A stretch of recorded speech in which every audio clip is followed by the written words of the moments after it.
Fallout Equestria, Chapter 34 Edge of Night. Alrighty, what do you say we get out of Creepy Town?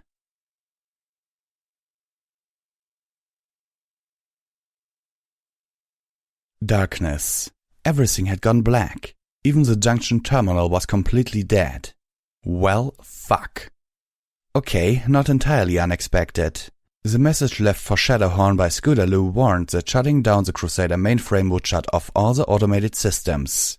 And since the Crusader mainframe ran virtually everything, that meant all the systems were automated.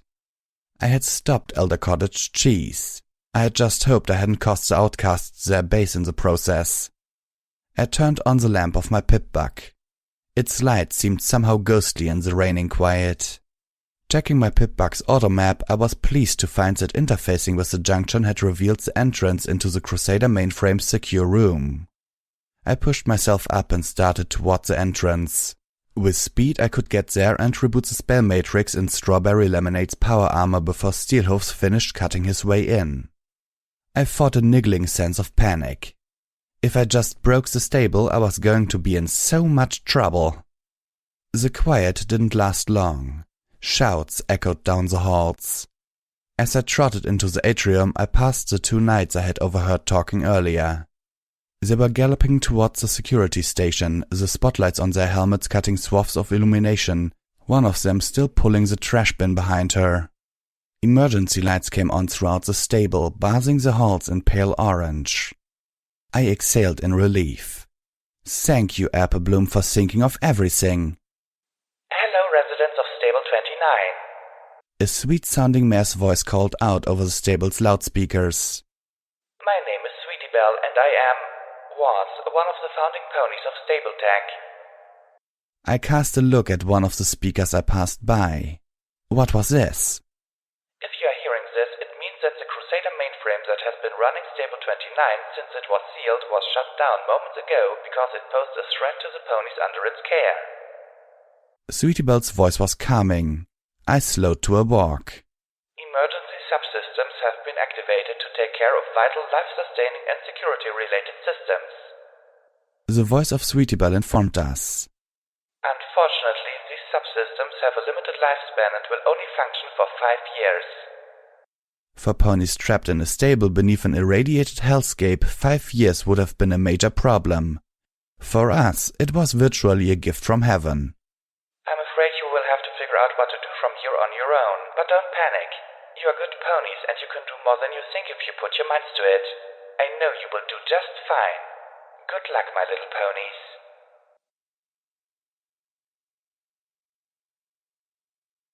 I rounded the corner into the maintenance wing only to see a machine gun turret lowering out of a sliding ceiling panel, silhouetted hellishly by the orange emergency light behind it. I slid to a stop, eyeing the turret. Calamity had shut down all the security turrets last time we were here, but the subsystems must have brought them back online. Still, without the Crusader trying to wipe out the stable's population, they shouldn't be hostile, right? The turret clicked, beeped, and spun towards me. I dove back around the corner as bullets sparked off the walls. What the fuck? A new automated voice came over the speakers, this time an anonymous mare. Crusader mainframe emergency shutdown successful. Security subsystem attempting to discern the nature of the emergency and provide assistance. I heard more gunfire from deeper in the stable. Analysis, dead water talisman, Celestia tier emergency. Contacting nearest Stable-Tech supply house for delivery of replacement talisman. Contact failed. Supply house not responding or no longer exists. Attempting to contact secondary supply house. Contact failed. Secondary supply house unreachable. I floated out Little Macintosh and checked the load. Analysis. Hostile takeover. Lunar tier emergency. Anti-intruder measures have been engaged. All residents of the stable should retreat to one of the safe rooms until threat has passed. I slid into SATS as I jumped back into the hall.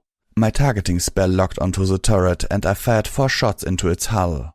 The turret exploded in a shower of sparks with the third hit. I broke into a gallop, sure that the Crusader mainframe was in a safe room. I wanted to get there and get strawberry lemonade back on her hooves before the room sealed off. Fortunately, the secret entrance that Cottage had used was on the maintenance level just around the next... I skidded to a halt as I turned the next corner and found myself facing 2 more sentry guns. I scrambled back the way I came as bullets tore at the air behind me. Identifying resident locations via pip bug tags. Number of stable 29 residents, 0. The voice said dispassionately. Number of stable 29 residents still outside of safe rooms, 0. Safe room sealing now. Crap. I didn't have time to reload Little Macintosh. Instead, I drew out both the zebra rifle and the sniper rifle. I hoped my skills in marksmanship had improved enough to target multiple stationary targets on my own. SATS was not designed to aid with multiple weapon telekinesis, especially with such different weapons. I spun around the corner, aiming as swiftly as I could. The hall filled with bullets flying in each direction. I felt the impacts as several shots hit my armor but did not penetrate. I felt a burning graze on my left cheek and a much more serious pain as a bullet punctured my right hind leg. The sniper rifle fired twice, punching holes through the hull plating of the first turret. The zebra rifle tore at the second one as it set the turret on fire. The turret exploded, taking its wounded twin out with it. I wobbled, pain lancing up my hind leg. I wasn't going to make it now, not when I couldn't run. Safe rooms sealed, the mayor's voice announced, informing me that it wouldn't have mattered anyway. There had never been enough time. Deploying neurotoxin gas. Wait, what? I remembered Night Strawberry Lemonade calling for me to take out Cottage by gassing the room, but I didn't realize that was actually possible. But stables tend to be dangerous, Stern had warned us in Philadelphia. They often have their own security or their own unique dangers. I turned frantically, looking around. I needed to get out of the hall. But where could I go that would be safe? The safe rooms were already sealed.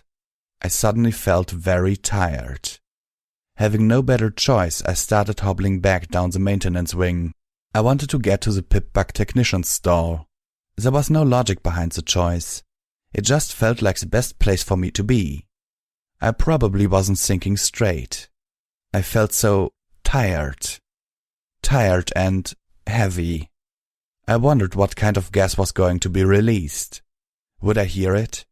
Would I be able to smell it? Would it burn my eyes and lungs?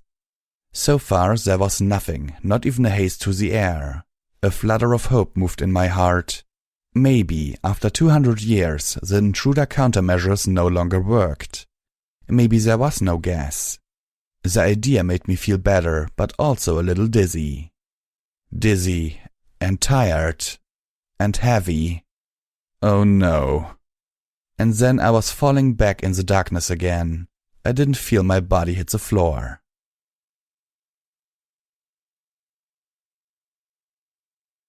I woke up in the Stable 29 clinic. Not my favorite room in any stable, and particularly not this one. Welcome back, little Pip. Steelhoof's deep voice rumbled. We're situated to leave for Buckland Cross whenever you are. My mouth felt dry and cottony. My voice rasped as I asked, Why am I not dead? I could feel a throbbing pain in my right hind leg beneath the compressive wrap of healing bandages. The toxin was designed to incapacitate, not kill. The voice was Velvet Remedy's, but I barely recognized it. She sounded as bad as I did. Either Stable Tech didn't want to trust the threat analysis of their subsystem with something that could wipe out the stable, or they expected the inhabitants to want prisoners. She sounded like she was quickly reaching the same level of dislike for stables that I had. I can't believe they gassed the clinic. Well, I grunted, unsurprised that Velvet Remedy's response to the power shutdown had been to push her way to the clinic, the place ponies would come to for help. Maybe they just gassed the atrium. After all, there's that big hole where the window used to be. I pushed myself upright. A nauseating wave of dizziness nearly knocked me off the gurney I had been laying on. I looked to Velvet Remedy. Are you okay? I won't be singing again for a few days, Velvet said dourly. She looked a little haggard, but thankfully uninjured. "But otherwise, yes. Every pony is fine," she added. "And Zebra." "And the Rangers?" Environmentally sealed armor with rebreathers. Steelhoof said, sounding just a touch proud of Applejack's technology. Gas never got us. Well, those of us in our suits, that is. "Cross?" I asked, my throat hurting. "Strawberry?" Both fine. They were in stable safe rooms. I rebooted Night Strawberry Lemonade's armor myself. I nodded. Made sense security would qualify, or at least the armory. And Star Paladin Crossroads would have had plenty of time to step into it before it sealed. From the tone of Steelhoof's voice, I guessed that Strawberry Lemonade had shown more thanks than he was comfortable with. I wished I could have seen it. "Was any pony shot?" "Well, you were," Velvet Remedy rasped snarkily. Then, with a more somber tone, "Yes, a few others. Merciful enough fatalities, but there are some ponies here who won't be walking again for a few weeks. In one case, I'm afraid the damage was permanent." The weight of the damage I had caused pushed me back down onto the gurney. I stared at the ceiling, wondering how many ponies had been hurt and how long they would be in pain. Good work with Cottage. Steelhoofs told me, although I certainly didn't feel like I deserved any congratulations. Zelda is still alive, but comatose. His fault, not yours. We have him in his life support pod, ready for delivery. "Comatose," I whispered as a dull pain settled over me that had nothing to do with my injuries. "Will he ever—" Probably not. Steelhoofs replied bluntly. He made it sound like a good thing.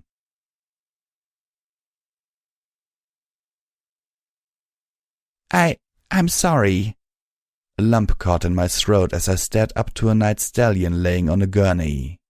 He'd been shot up pretty badly by one of the suddenly active turrets in the men's dormitory.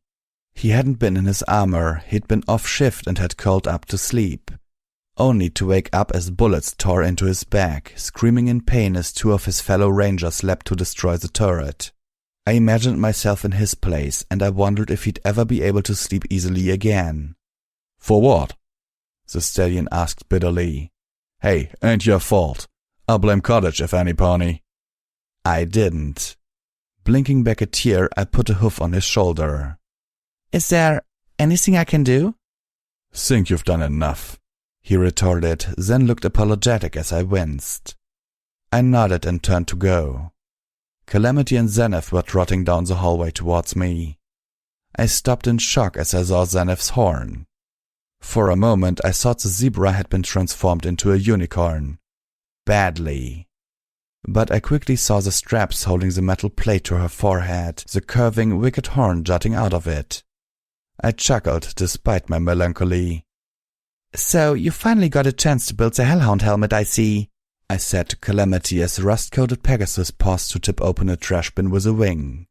I recognized now the product of the schematics we had discovered at Hippocampus Energy Plant number 12. Several Hellhound claws were wonder-glued together to form the exceptional lethal horn. "Oi up!" Calamity said proudly as he fished an old pack of cigarettes out of the trash. Zenith looked mildly less thrilled. "Using such a weapon is not proper Fallen Caesar style," she commented, her exotic voice taking a dour tone. "But the Pegasus has argued well that hoofs alone are no match for an Alicorn's shield." I blinked. "Are we expecting more trouble with the Alicorns?" I asked hesitantly. I seemed to remember a warning about Alicorns in the Canterlot ruins. "I thought we were on a mission from the goddess. Surely they'd let us pass." Slipping the cigarette pack into his saddlebags, Calamity frowned with a look of grim discomfort. "Well, let's just say we just ain't taking any chances."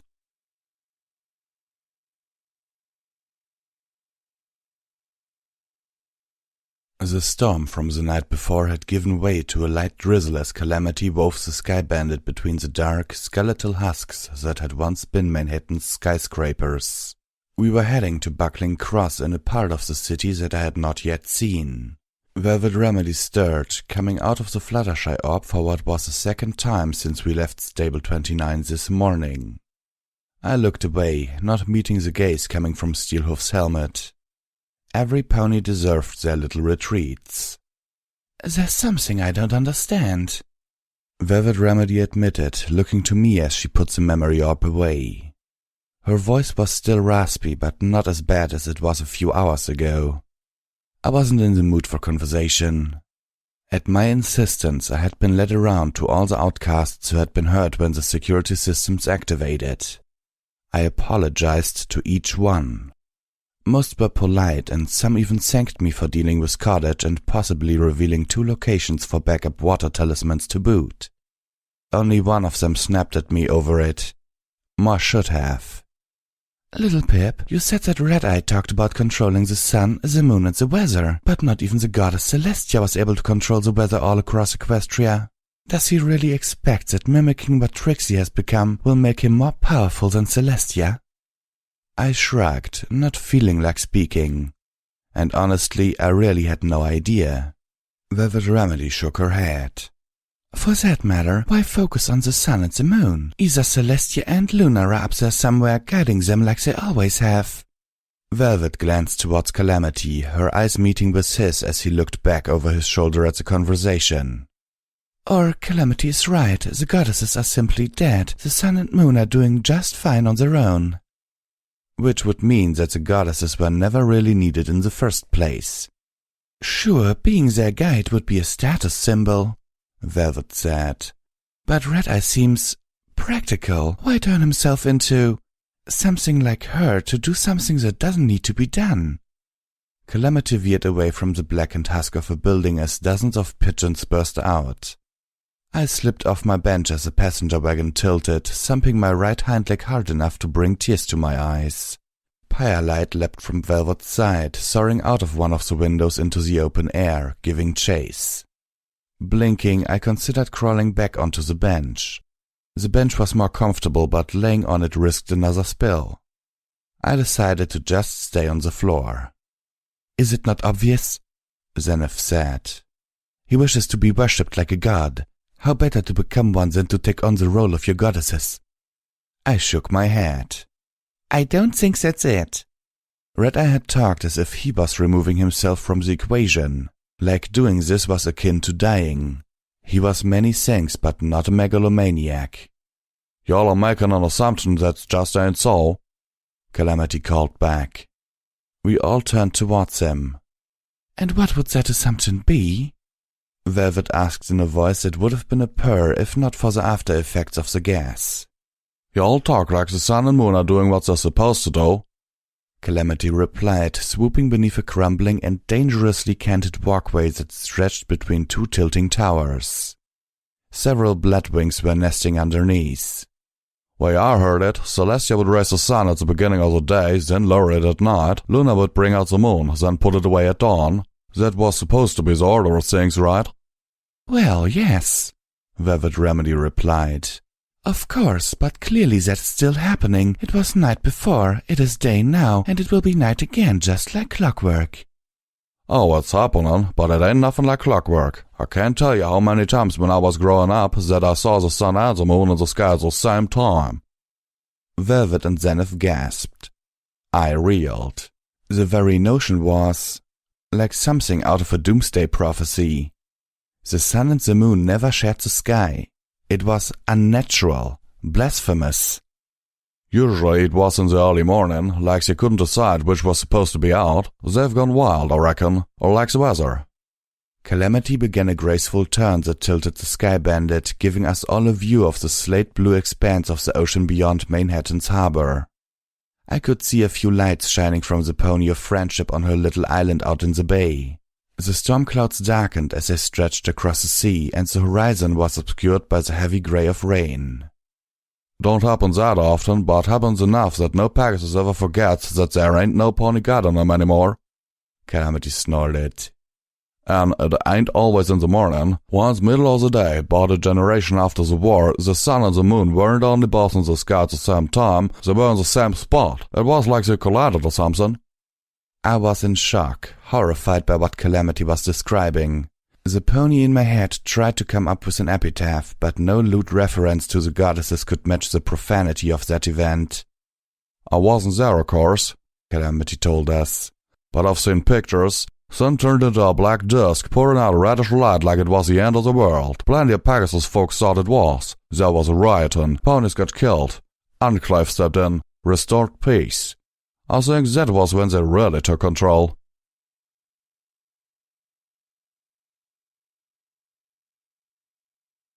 It was late evening when I first laid eyes on Buckling Cross.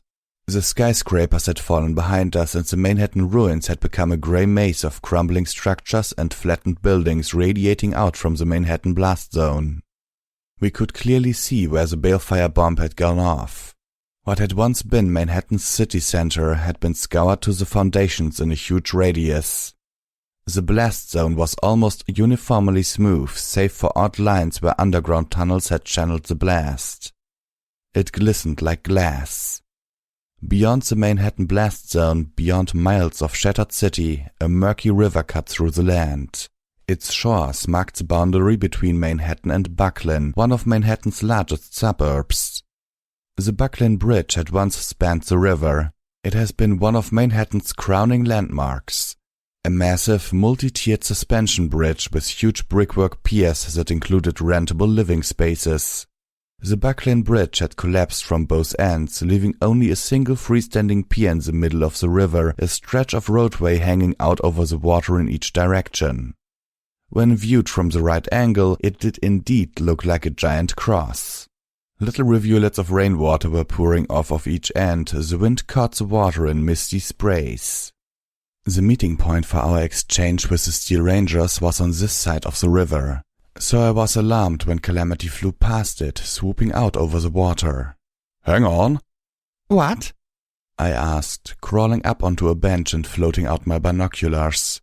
I looked first downward toward the cracked remains of a wagon hitching lot I believed was our destination, and indeed there were several paladins looking back up through the rain at me with upturned visors, and more waiting in the ruins beyond.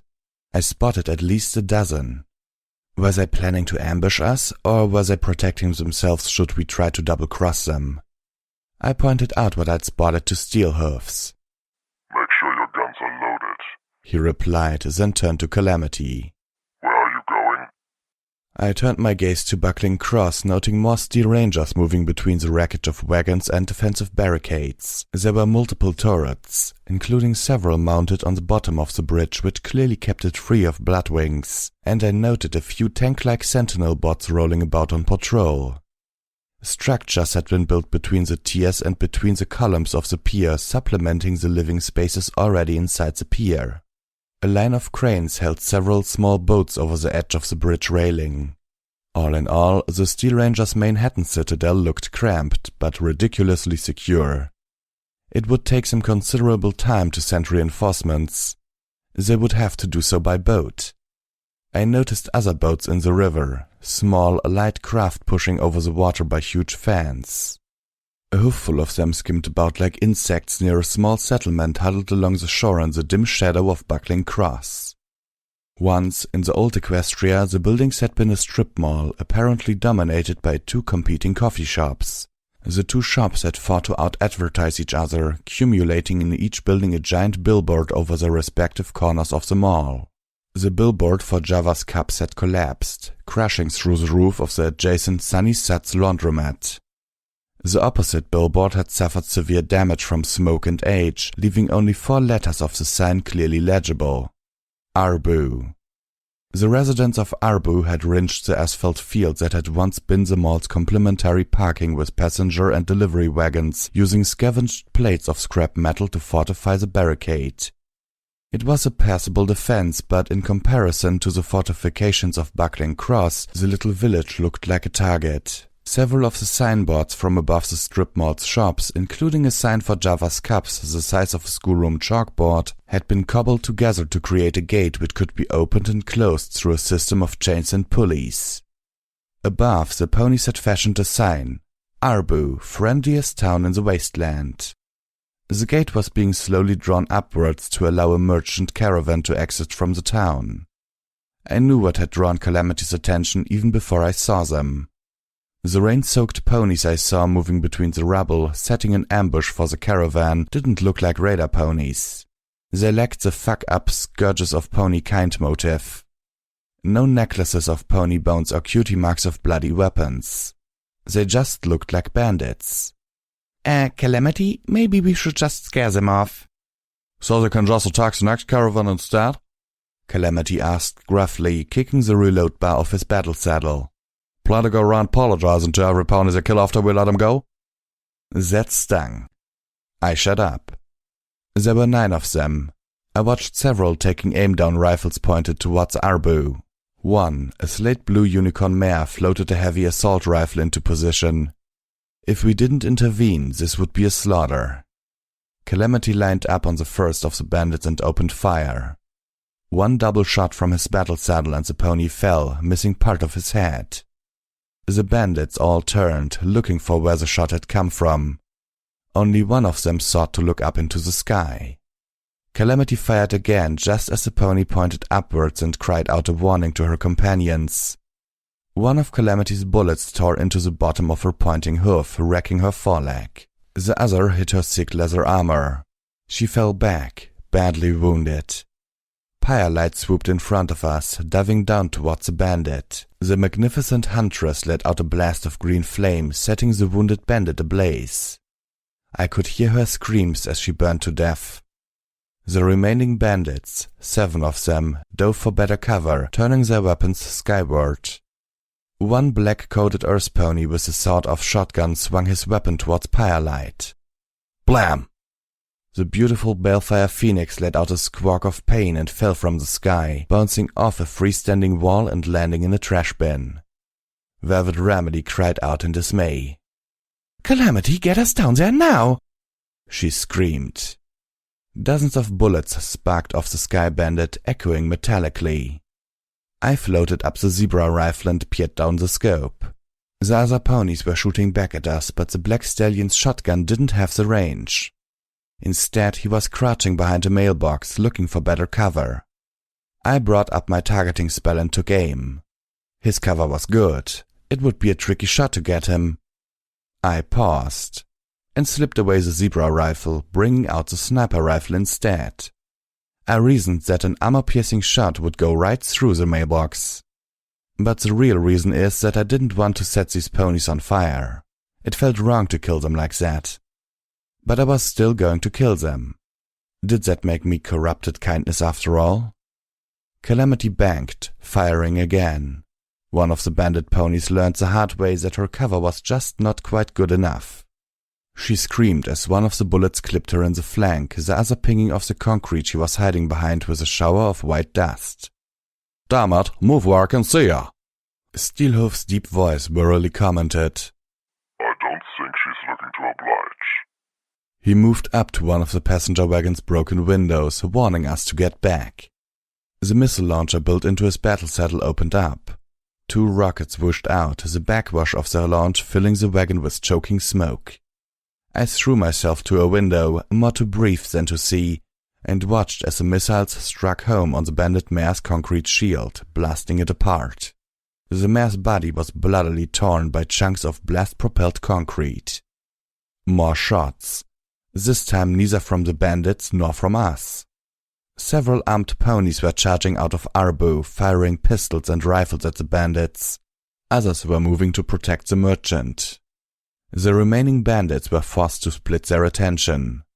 The slate-blue unicorn bandit turned her assault rifle towards the incoming ponies of Arbu and opened fire, spraying wildly. The town's ponies dived for cover amongst the hulks of old chariots and the crumbled walls of what had once been a dentistry office.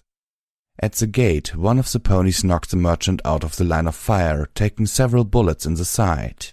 More hit the merchant's heavily laden, 2-headed cattle who mooed in fright and pain. That broke my battle stupor. I floated the sniper rifle in front of me, peering down the scope, and sent 3 armor-piercing bullets through the mailbox. The black stallion toppled, laying on his side, his sides heaving with each breath as he slowly bled out.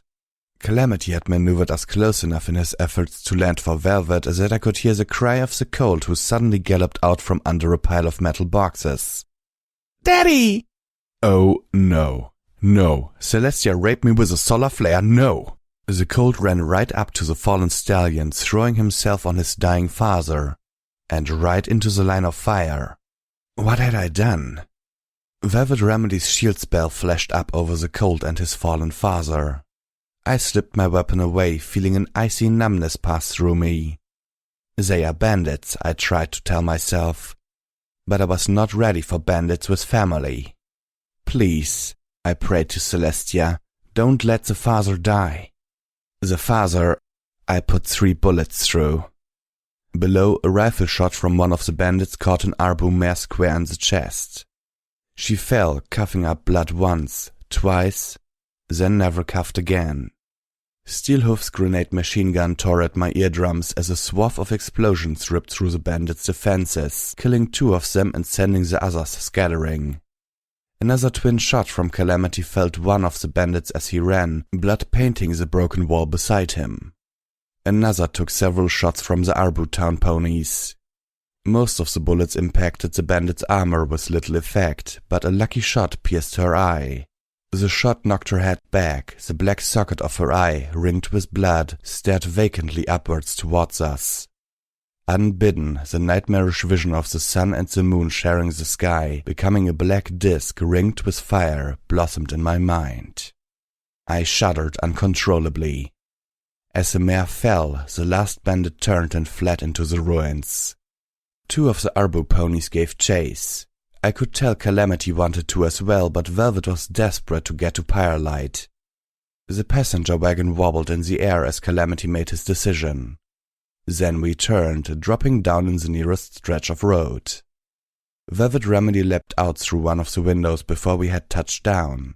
She too had a decision to make. Both the father and Firelight might already be dead. But if either lived, it was unlikely they would live long enough for her to take care for the other first.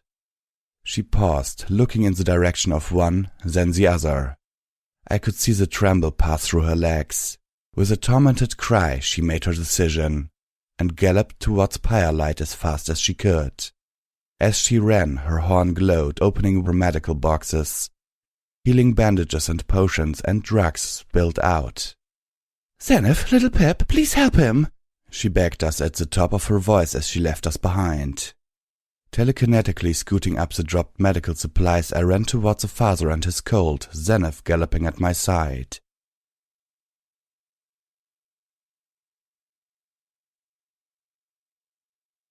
"You can't have my son," the black stallion rasped weakly as 2 of the Arbu town's ponies pulled the colt off of him. The boy's wet mane hung in front of his eyes, the water dripping from it mixed with his tears as he struggled to be reunited with the stallion.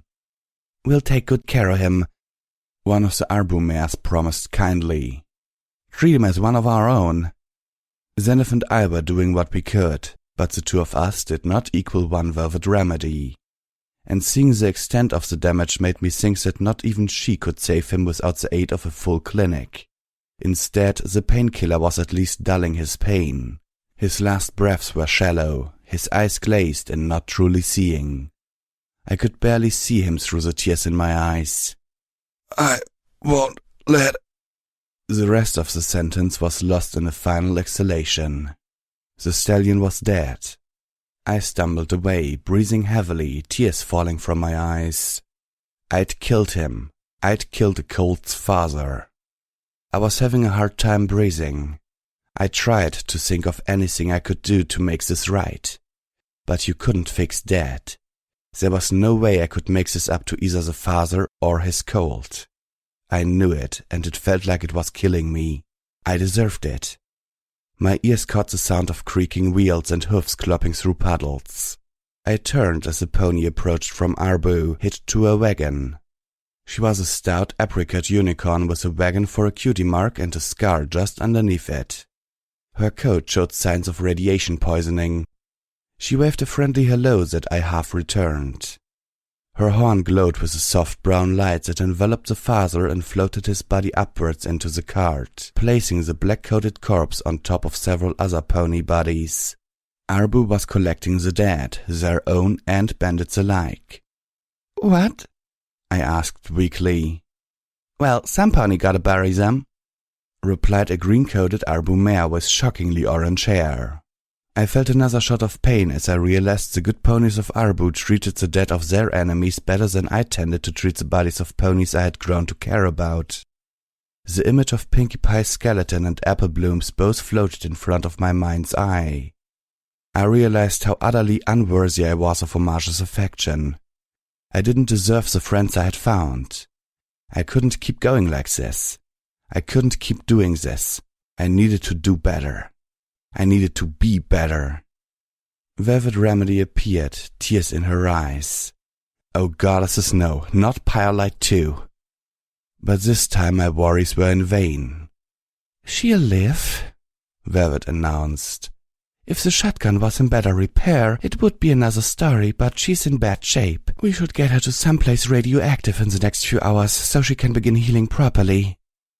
"If you're looking for radiation," one of the Arbu ponies, a milk-colored mare with a stringy tan mane and a burst effect that left her with only one eye, said as she trotted up, shaking Velvet's hoof in a friendly greeting. "You can look to the Grahaus breeding facility just up the river. Mind the radigators and don't go killing any of them." "Gas?" I wondered quizzically, only to be answered with a sharp nod. My eyes strayed to her flank. Her cutie mark looked like several sharp teeth, radigator teeth perhaps. She too had a little scar beneath her cutie mark. A small brand, it looked like, reminding me of the brand that had obliterated Calamity's cutie mark. "Breeding facility?" Velvet Remedy asked. "Breeding what?" "Why, radigators, of course. Weren't you listening?" The mare replied. "Oh," replied Velvet politely. "Little Pip, we should go." I nodded numbly, ambling towards the Sky Bandit. Steelhoofs was still there, keeping an eye on the life support cocoon strapped to the roof. The status of Elder Cottage Cheese had not changed. Calamity was pulling an old suitcase out of the rusty husk of a chariot. My little scavenger. "Come back now, you hear?" The green mare with the orange mane called out. "We'll have dinner."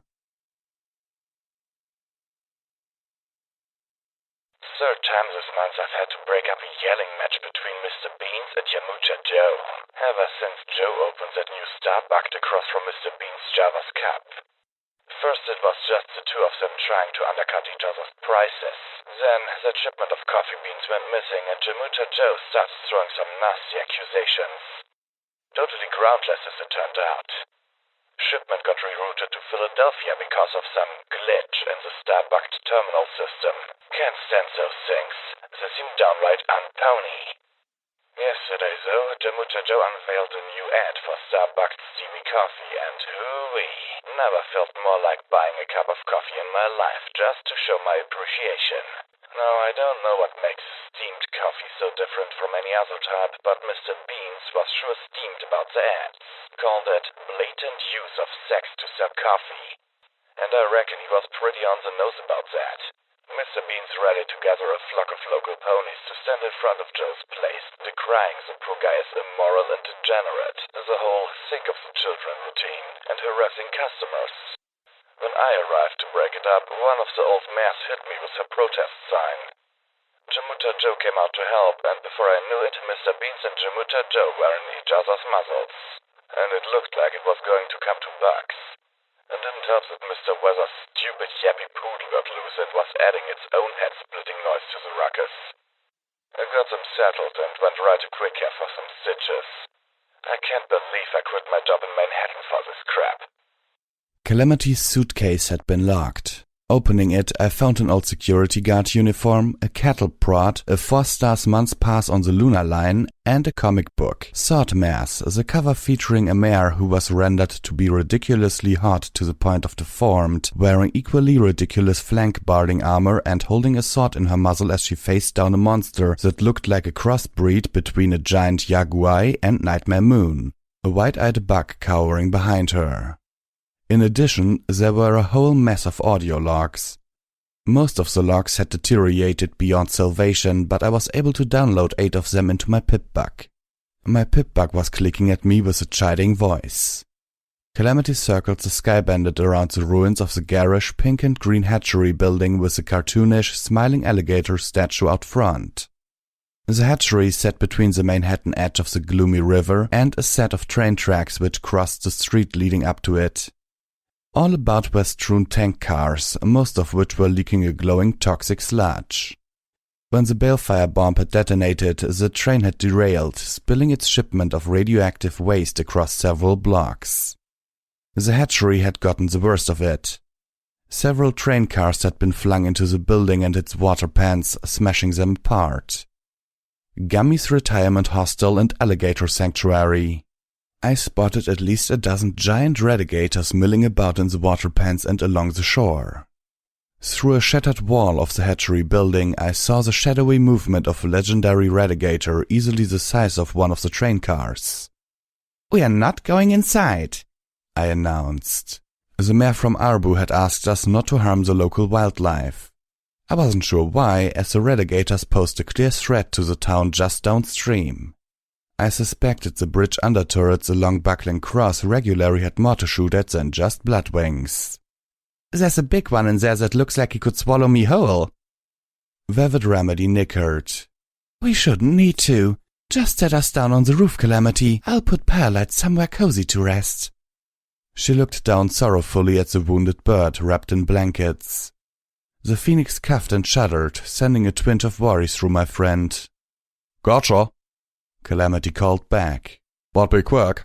I don't think that roof is held up by much more than wishful thinking." "Why do you believe the ponies wish us to keep these beasts alive?" Zenith pondered. "I'll tell you why," Calamity laughed. "'Cause radigator is good eating." Velvet Remedy made a face and Zenith looked vaguely ill. I, on the other hoof, felt like I had missed an opportunity back on my first day outside. I hadn't even thought of killing and cooking one of the radigators near the big Macintosh Memorial. Calamity flew us in for a landing on the rooftop. He touched down with a clop of his hoofs. There was a warning groan and the roof sagged perilously. I suspected Calamity might be right. Velvet Remedy got out, floating Pyrelight's wrapped body next to her, and began to cross towards a set of crates on one corner of the building, moving cautiously on the unstable surface. "I'm going to leave you right over here for a while," Velvet cooed softly. "There's lots of nice, warm radiation here. You'll be feeling your old self in no time." The click-clicking of my pip-buck insisted that she was correct, and that we should all drink some Redaway as soon as we got away from here. Velvet didn't see the pressure plate. To be fair, neither did I. The damn thing was well camouflaged. She was nearly to the crates when she stepped a hoof onto it. One of the crates burst open with an explosion of colorful streamers, confetti, and party glitter. The sound of trumpets blasted through the air, and several 200-year-old balloons did nothing but lie there in the bottom of the crate, deflated and greasy with rot. Velvet Remedy jumped back several feet in panicked surprise. She landed on all four hooves with a soft thump. The roof collapsed out from under us. I felt an awful lurching weightlessness as the Sky Bandit tilted and began to fall into the empty space where half of the roof used to be. Calamity flapped his wings quickly, lifting us into the air again as I lashed out with my magic to wrap Velvet Remedy and Pyrelight's in bubbles of levitation. Several chunks of ceiling splashed into pools below or clanked off of metal walkways as they fell. A crumbling rumble belched up from the building below us. Velvet and Pyrelight slowly floated back towards the waiting Sky Bandit. Obviously, we would have to choose someplace else to cradle Pyrelight while she recuperated. The hulking head of the legendary Radigator snapped up through the opening. I barely pulled Velvet and Pyrelight out of the way, the creature's scales brushing against Velvet Remedy and knocking her out of the levitation bubble. Velvet fell. The charcoal unicorn hit the side of the creature, sliding down its scales and splashing into a pool of much smaller Radigators below. The mammoth Radigator twisted about and opened its maw, snapping at the Sky Bandit. With a mixture of comedy and horror, I realized the monster had no teeth. The huge jaws closed into our ride, threatening to drag us down as the monster gummed at the Sky Bandit. Calamity yelped, his body slamming into a bent girder as he was swung around helplessly in the air, barely sparing his wing. Velvet Remedy splashed, struggling to keep her head above the water as the smaller Radigators closed in. Swimming was not a skill normally developed in stable life. The closest radiator opened its maw, revealing rows of razor-sharp teeth. Frantically, she threw her anesthetic spell at it, then flung her forelegs over the paralyzed creature like it was a life preserver. The behemoth radiator was pulling us into the hatchery. Still not wanting to kill this thing, I drew out the poisoned dart gun for the first time in ages, firing shot after shot into the soft tissue of its gullet. The legendary radiator released us, tottering and collapsing back into the pool below. The splash hurled Velvet Remedy over the side of the pan, along with several extremely not toothless radiators. Calamity grunted, flapping his wings as he regained control of the passenger wagon. I threw another telekinetic field around Velvet Remedy, pulling her up from the floor as several radiator jaws chomped at the place she had just vacated. "Plan B?" Zenith asked, not missing a beat.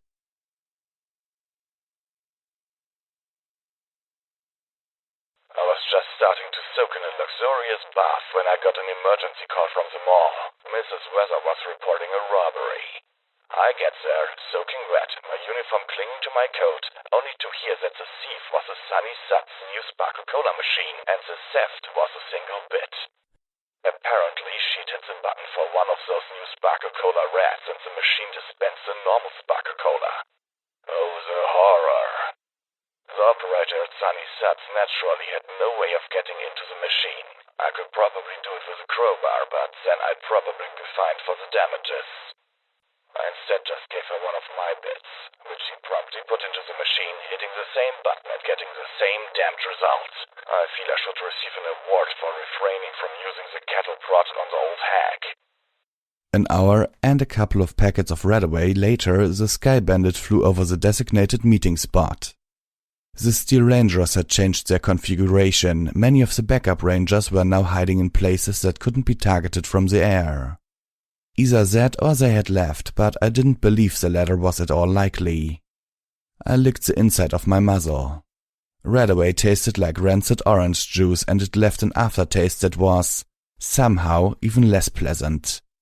I suspected that some pony had decided to make Radaway fruit-flavored as a marketing technique. I wished I could meet that pony so I could shoot her with a poisoned dart. Firelight was resting on one of the broken tank cars, basking in radiation.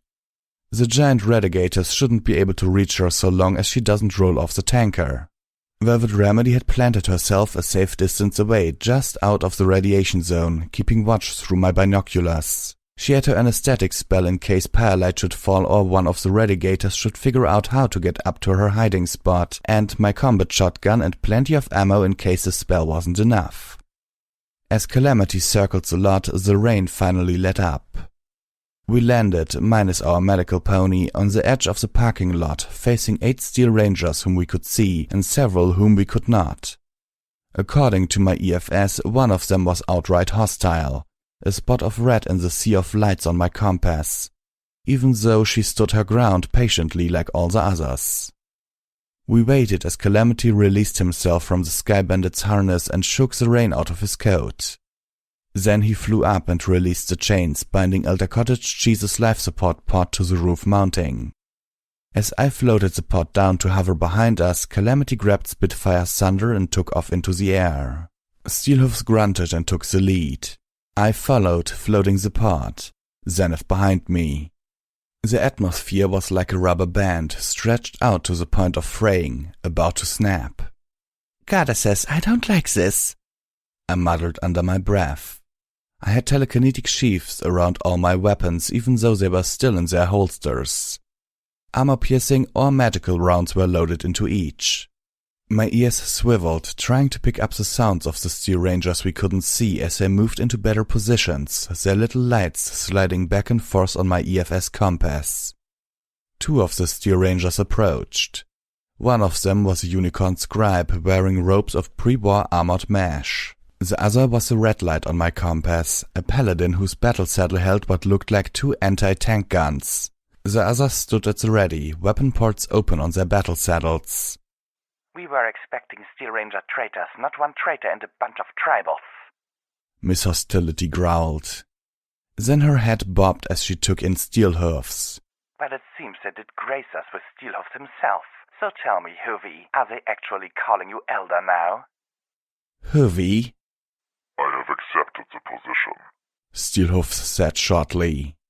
I believe you have some pony who wish to join us in exchange. Send her out now. Take your elder and go in peace. Oh, Knight Antmeat? The unicorn said with a note of regret that didn't touch her eyes. I'm afraid she won't be joining us after all. Took a gallop off the short end of the bridge while trying to evade incarceration. I felt my skin tighten around the hairs of my mane. Steelhoof's stance didn't change. His voice seemed unmoved by the news, although I suspected he had to be enraged inside. Were they trying to provoke something? More's a pity. Steelhoofs replied evenly, standing very still. The elder had a bit of an accident of his own before we could depart. He is unconscious but still alive. A few of the Steel Rangers bristled and stomped, but no pony made a foolish move, and the two addressing us seemed to shrug off the news as inconsequential. Paladin Amaranth, the unicorn scribe said in a tone that only pretended to ask. Would you please check Elder Cottage's pod and make sure all is in order? The armored paladin with the anti-tank weapons trotted forward a step, stopped, then took several steps back. Paladin Amaranth? The unicorn questioned. This is a problem, Amaranth intoned. These aren't just any group of tribals. These are the Stable 2 tribals. That's the Stable Dweller. She nodded towards me. Yes, I realize that, the unicorn said impatiently. But I don't see how that matters. It matters. Amaranth growled. Because DJ Pawn 3 has a boner for her. I cringed at that, the mental image being all manner of wrong. And he's got the whole wasteland believing whatever she says. If it was just the outcasts, anything that went down here would be our word against theirs, but with her... The unicorn scowled. And what, pray tell, do you think is going to happen here where the truth wouldn't favor us? The paladin Amaranth took 2 more steps back. This is blown. Kill them all. The moment she spoke, every spot on my EFS compass changed to red, except for the unicorn. What? The unicorn shouted, spinning around to face the others. Belay that order! It was too late. Steelhoofs had been standing still, targeting Steel Rangers with his armor's targeting spell even as he talked. Before any of the Steel Rangers could react to the words of either Paladin Amaranth or the unicorn, our Applejack's Ranger was firing loads of high-explosive grenades at them. 3 of the Steel Rangers were blown into armored giblets before the unicorn had finished saying order, the word drowned out from the host of detonations.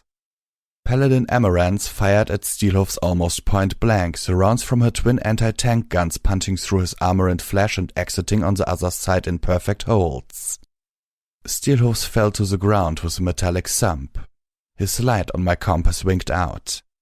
Amaranth turned back towards me with a swift canter only to find herself looking down the barrels of a sniper rifle, a zebra rifle and little Macintosh. I pulled every trigger. From the way blue sparks erupted from the holes I blew in her armor, the magically enhanced bullets in little Macintosh were probably the ones which killed her. The world around me erupted as the 3 remaining Steel Rangers launched grenades and missiles at us, neglecting the safety of the Elder and the Unicorn alike. Mercifully, most of the first volley missed. They had been targeting Steelhoofs, and the moment he went down, their targeting spells lost their luck. I felt shrapnel and fire slash at me as I was knocked to the ground, my ears ringing. The magical grip I had on my weapons evaporated. Even through the near deafness caused by the explosions, I could still hear Spitfire's thunder echoing across the Manhattan shoreline. 2 of the Steel Rangers dropped, dead before they hit the ground. The 3rd fired 2 rockets. I watched as Zenith galloped past me, dodging between them and planted herself on her forehoofs, swinging about to buck the knight's helmet with such force that it broke his neck. As she looked at me, I saw she had a vial clenched between her teeth. She dropped it, the vial shattered against the ground and the lot began to fill with fireless smoke. I pushed myself to my hoofs, pain lancing through multiple parts of my body. My pip-buck was sending me medical warnings. Some of my cuts were pretty deep and I was bleeding badly. My inventory thought I immediately placed within reach the remaining medical supplies I had taken from Velvet Remedy earlier. I administered the last of the painkiller and downed the healing potion. More explosions tore the ground near me, throwing me back. My head hit the concrete hard enough to daze me. The Steel Rangers who had remained hidden before had now moved into positions that gave them clear lines of fire. My ears were ringing and my vision blurred, but I could still tell the sound of machine gun fire. The smoke and dust were obscuring my vision as much as anything else, but my EFS was still picking out targets. I had no idea what happened to Zenith. I looked around, blinking concrete dust out of my eyes, but I couldn't see her. Not even the friendly light that should be her on my compass. Another light flared up, a friendly one, as a terrible sound warped the air. Steelhoofs got back to his hoofs in a vortex of unseen necromantic energy. Canterlot ghouls don't stay dead. You have to turn them to ash or dismember them to keep them down.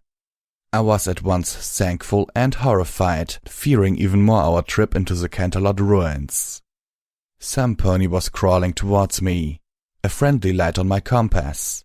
I turned, expecting to see Zenith. It was a unicorn scribe. She was dragging herself across the broken asphalt, a swath of red smearing out behind a tattered flank. An explosion had torn off one of her legs. She said weakly, focusing on me as if her life depended on it. Don't understand. Her life didn't depend on me. It was already over. For the second time that day, I administered painkiller, all that I had left, to a pony who should have been my enemy.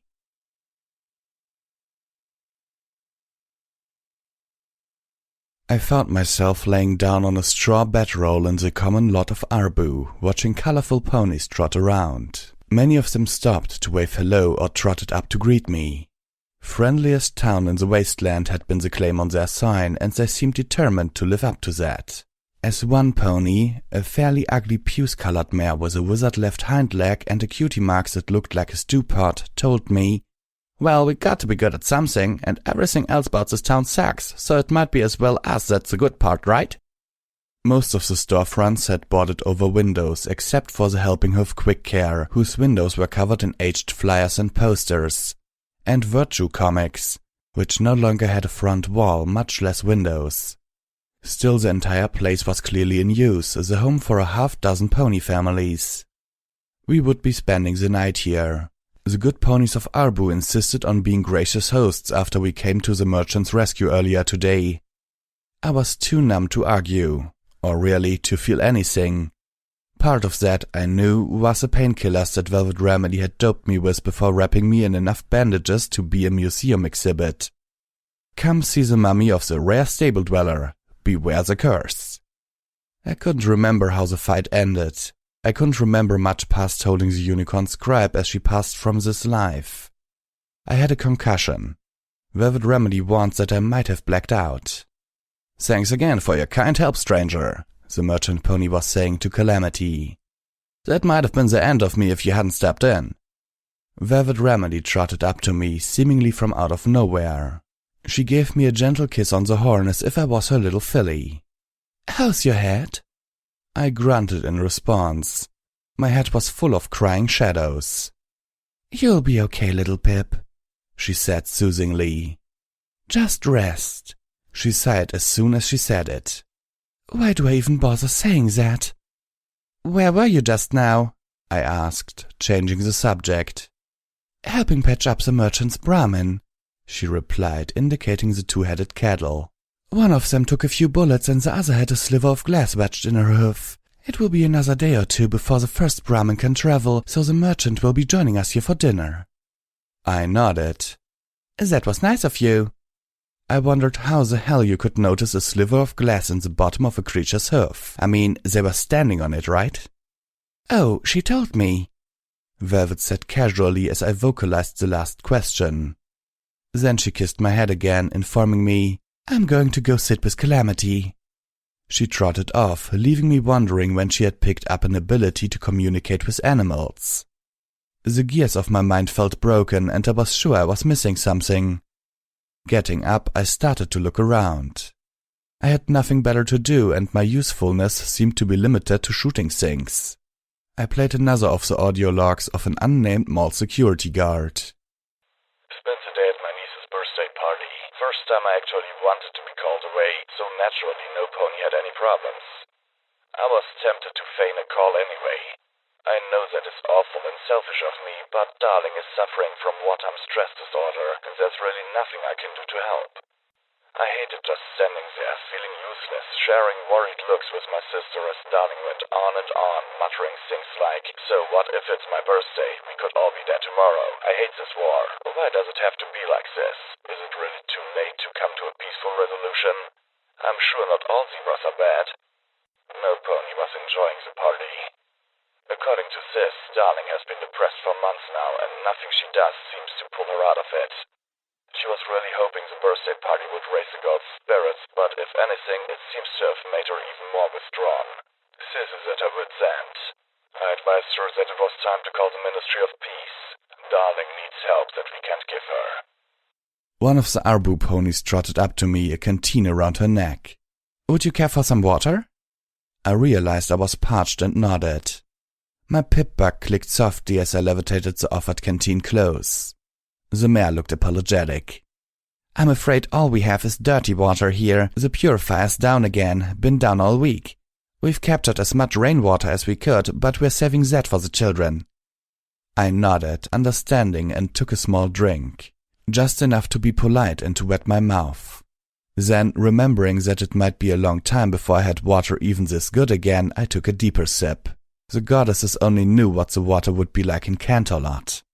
Velvet Remedy had loaded up on canteens of pure water before we left Tenpony. Get your sorry hides out of here! You're all I wanted here! I jumped at the voice booming from the loft above what had once been a custard's cake shop. "Grandpa Rattle, you get back to your room!" The mare with the canteen shouted back. Get out and don't you ever come back! The crotchery old buck yelled, levitating a stick and wiggling it in a threatening manner. "I've got a shotgun!" He had a stick. The mare looked abashed. "Please, don't mind Grandpa Rattle, his mind's a bit gone." Above, I saw the green mare with the orange mane whom I had spoken to before appear at the old buck's window and gently but forcibly guide him back into his room. The canteen mare gave me an embarrassed smile as she reclaimed her canteen and trotted off. I shook my head, feeling a bit woozy, and looked around for my friends. I glanced towards where Firelight was sleeping, perched on an old vendor sign above where the Brahmin were tethered. She was glowing softly, mostly healed and sleeping off her injuries. I trotted closer, admiring the subdued majesty of the sleeping phoenix. I clicked another audio diary entry. Today has been the latest chapter in the continuing war between Mr. Beans and Jamucha Joe, and I must say I really don't like where this is headed. Jamucha Joe is threatening to sue Mr. Beans over his latest advertising campaign, which features the assertion that all our beans are equestrian grown. According to Jamucha, the ads are trying to paint Starbuck as unpatriotic, suggesting that some of their beans might come from zebra lands. I tried to point out that the ads said no such thing, but he wouldn't listen. I talked to Mr. Beans about the new ads and he said, and I quote, "Hey, I'm not saying his beans are zebra beans. I'm just saying, do you know where his beans come from? 'Cause I don't. But our beans are pure 100% patriotic pony beans. That's all I'm saying, okay?" Just awesome. Mr. Beans reminded me that winter was almost here and that winter makes or breaks a pony in the coffee business. He needed every edge he could get against Starbuck. I told him that maybe he should instead try to make coffee that didn't taste like it was filtered through something used to wipe a mule's backside. But that's how coffee's supposed to taste, he told me.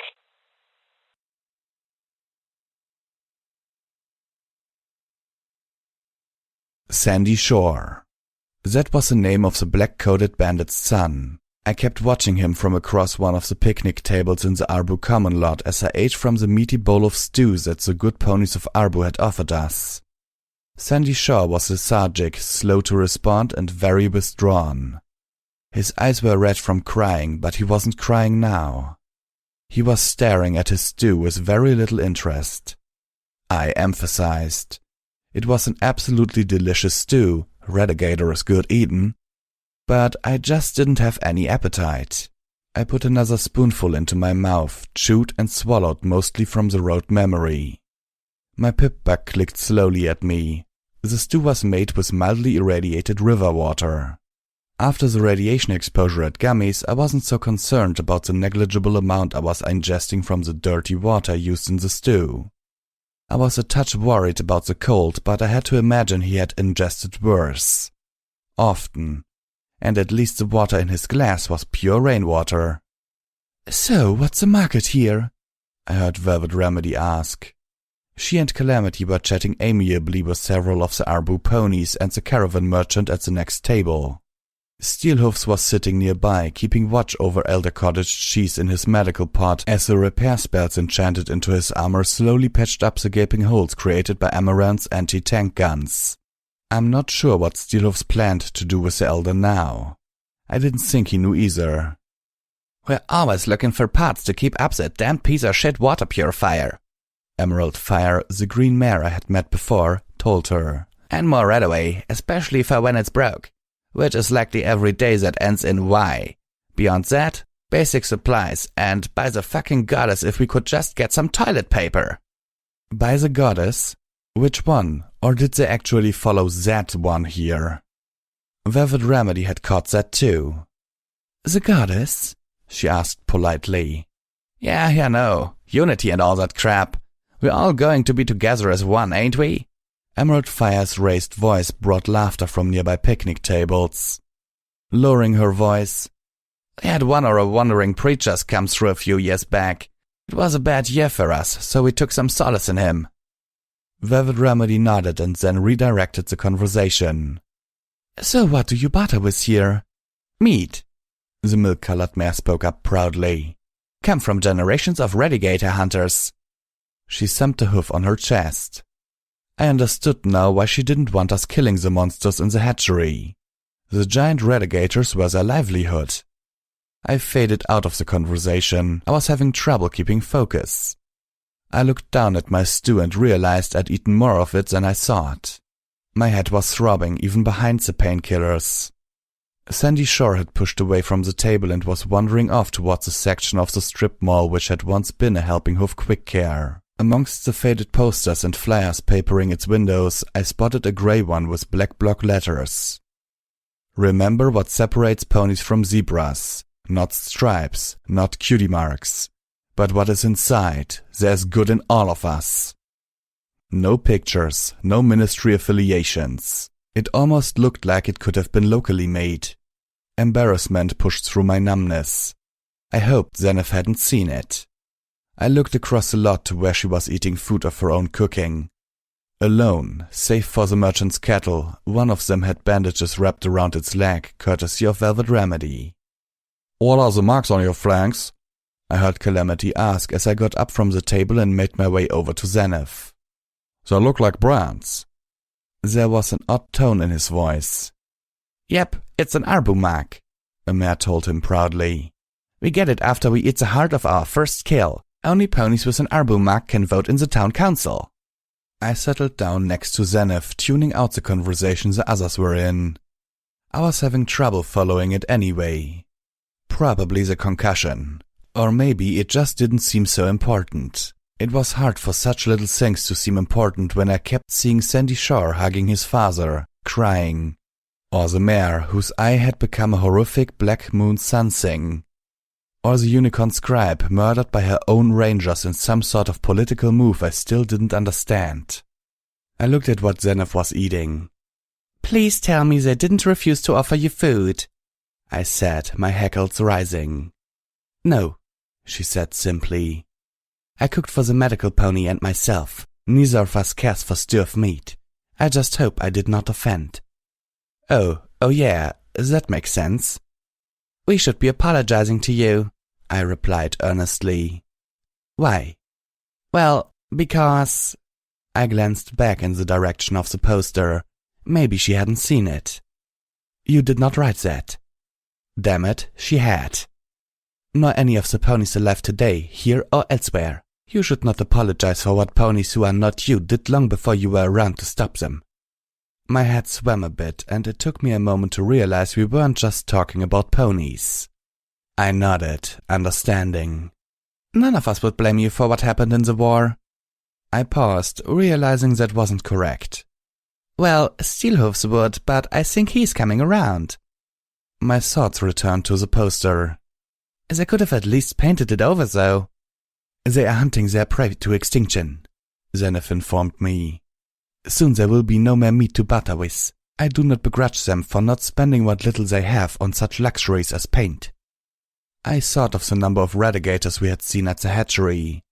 When I had been thinking we might have to fight them, there had been a lot, but when viewed as both food and trading supplies, there were hardly any.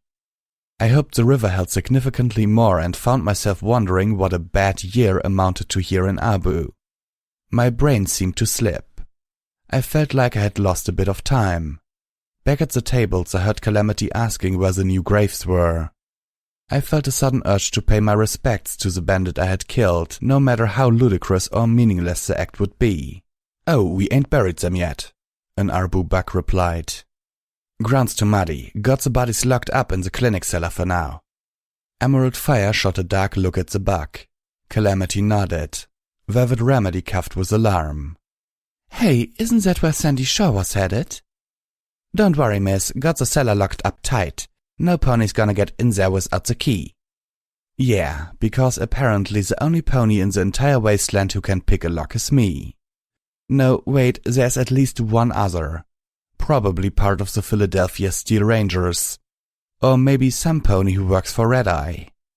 I stopped, suddenly suspicious that my lock-picking rival must be Red Eye himself. I had no facts to base such an assumption on, but it felt right. The sense of duality was too perfect. The certainty slipped from my wounded mind almost as quickly as it manifested. I found myself staring at a puddle and not knowing how long I had been doing so. I looked up swiftly enough for my head to pound, but every pony was where they were when I last saw them. Except Sandy, who was sitting morosely in the corner between the clinic and a dark vertical wall sign for Starbucked, the coffee shop that wasn't Java's Cup. As the first rays of sunset dipped below the cloud cover, the wall sign suddenly lit up, bugged on by some ancient timer miraculously still running. Other lights flickered on, about a third of them still functional, illuminating the mall in patchwork pools of light. My eyes caught on the sign and lingered there, an image of two very attractive mares, twins. One with a cream-colored mane and a coffee-brown coat, the other with the same brown for her mane and a creamy coat, who were entwined around each other almost as much as their tails were entwined around a cup of steaming coffee with the Starbucked logo, all backlit by lights that flickered and threatened to go out. My mind supplied a logo for them. Buy your coffee and we'll let you watch us make out. What was that? Zenith asked. I flushed with embarrassment as I realized I'd said that aloud. Nothing, just looking. I winced and quickly clarified. It's a coffee shop over there. Zenith followed my gaze. Are they backing the stars or are the stars backing them? I think they're backing each other. I replied before I realized she wasn't paying attention to the lisp incestuous mares. I thought about turning to see her expression, but my eyes didn't want to leave the sign. Are you all right, little one? Concussion, I answered. Then, in a transition that only made sense to me at the time, Velvet Remedy talks to Brahmin now. Yep, she's a real kind pony, that one. One of the Brahmin responded. Polite, too. I began to nod. Yes, she really... I jumped up, stumbling backwards over Zenith, and fell on my tail. The Brahmin's right head smiled at me while the left one continued chewing its cud obliviously. You can talk? I stammered, then flushed. I'm sorry, I didn't know Brahmin were, well, smart? The Brahmin had asked as I picked myself up, looking at Zenith apologetically. The zebra just shook her head. Yeah, I admitted, feeling foolish. She chortled. Not many pony folk even try to talk to us. Not that I blame ya. Most of us are dumb as posts. Ain't that right, Herbert? She said, looking at the other head. The other head kept chewing. I looked to Zenith, but she was just watching me with amusement. Yeah, I don't really get any good conversations with him, she said dourly. I felt stupid. Sorry, concussion, brain no worky. I'm little Pip. Well, howdy there, little Pip. I'm Bess, and this is my other half, Bob. Bob? I asked, wondering how one head could be male and the other female. I looked Bess over. She spotted several bandages, including a bandaged leg in a medical brace courtesy of Velvet Remedy. Definitely a female Brahmin, judging by her bulging udder. Although I couldn't recall if I'd seen any male Brahmin. Not that I was paying enough attention to notice if I had. Yep, Bob, the Brahmin told me. I just call him Herbert to get on his nerves. Oh. From the looks of Bob, nothing much could get on his nerves. I didn't think Bob was even aware that a conversation was going on. Most Brahmin got 2 heads but only half a brain between them. I'm one of the lucky ones, Bess claimed. If you can count being settled for life with Bob here lucky. Anywho, tell that mare friend of yours thanks again for patching up my leg. Did a real fine job she did. Polite too.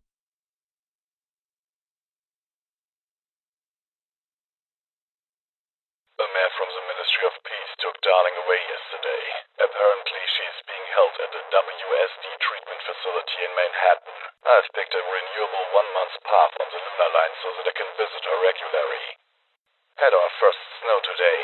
Winter brings its own set of problems to them all. Now I'm in charge of shoveling snow from the sidewalks and rooftops, keeping the lot salted so no pony has an accident. Business is picking up for the coffee shops, but most of the other stores are suffering the normal drop in customers. Only the regulars are up to braving the snow. Got a couple of foot clumps spray painting disparaging things about Princess Luna on the backside of Sunny Suds. One of the delinquents tried claiming WSD as a defense for his actions. That pissed me right off. Having a family member who is really suffering, I'm sick of seeing ponies using WSD as an excuse for what's really just bad behavior. Then the other little bastard turned his spray can towards me and I finally got a chance to use this cattle prod. He was so shaking when the police ponies arrived. Spent the afternoon giving statements. Mrs. Weatherstamp poodle peed on my leg while I was talking to the officer. I really want to clap that little monster with a prod as well. As the audio log ended, I trotted slowly over to the table where Velvet Remedy and Calamity were still chatting with the Arbu ponies. The merchant had finished eating and was rolling out a sleeping bag just inside the shattered storefront of what had been a comic book shop, sandwiched between Sunny Suds and Custard's Cake. I could see another Sword Mares poster on the wall above rows of empty shelves. This is the 5th time this year that the damn water purifier has burned out. Honestly, I think the little bastard is simply beyond hope. We keep fixing her up and jury-rigging her together, but there's only so much we can expect. Emerald Fire was telling Calamity. Once it's gone, I don't know what we'll do. We've tried negotiating with the Steel Rangers for access to their water talismans, but all they do is shoot at us. I came to a halt, blinking.